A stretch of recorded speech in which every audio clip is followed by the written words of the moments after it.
making QuickCure Clay thin with me, the Juilliard.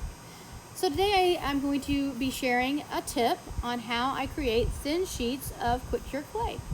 So there's my QuickCure Clay, and below there you'll see that I have a Gemini, which is a multimedia die cutting machine. It's an embosser and everything else, and then these are the shim plates that it uses.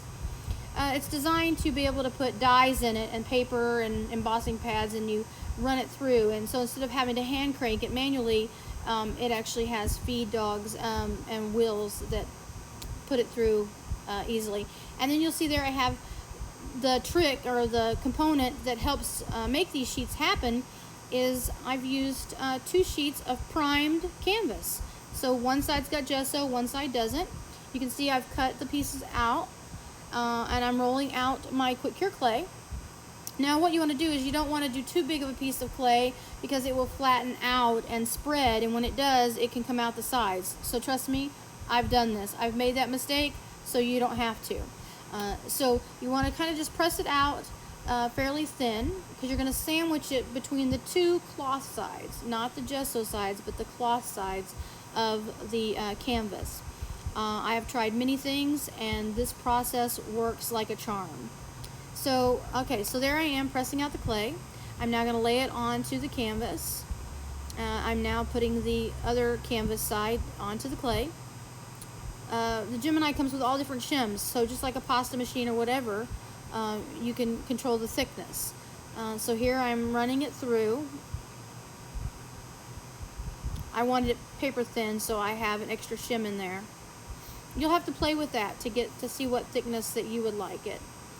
And so now I'm going to take it out.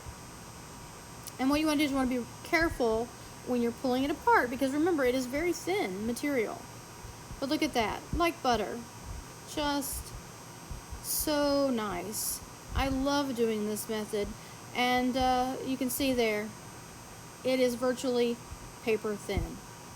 Paper thin QuickCure Clay that you can now do all kinds of treatments with it. You can cut it with scissors. You can see here, you can fold it, treat it like fabric. I mean, that's the thing, you can treat it like fabric. Lay down stamps, stencils, you can pattern it, layer other pieces on top of it. You just have a lot of choices, and you can see there's a little pattern or texture because of the canvas, and that's easily dealt with just by taking a flat, smooth rolling pin and a little dusting and just rolling back over the top of it. But this way, it's this canvas that gets it that thin. Now I also see here it's got the spot where it was at. You can easily just dust that with, take a makeup brush and dust that with cornstarch or marble dust to get rid of the stickiness there.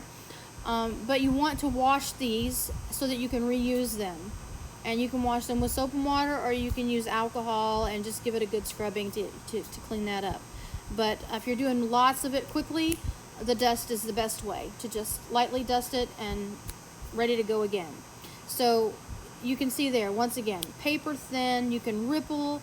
Look at this, you can even tear it. So if you're doing little books and things like that, or you want those deckled edges, just so simple, because it's already, the work's done for you. You didn't have to roll it out and worry about trying to get the evenness or anything. And you could do that with anything, but the key really is the canvas. So I hope this helped you guys. I hope it was a great tip for you. Excited to see what you make. Thanks a lot, and you guys have a great day and be safe.